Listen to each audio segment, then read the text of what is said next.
morning. Today is December 25. Merry Christmas to all.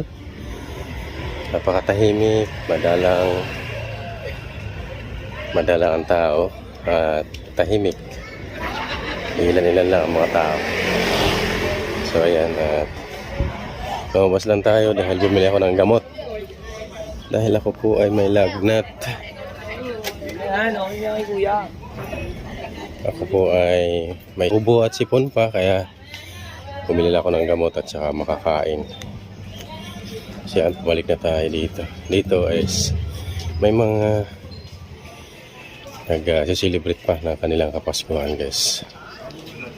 Ayan. Good morning, Merry Christmas sa lahat.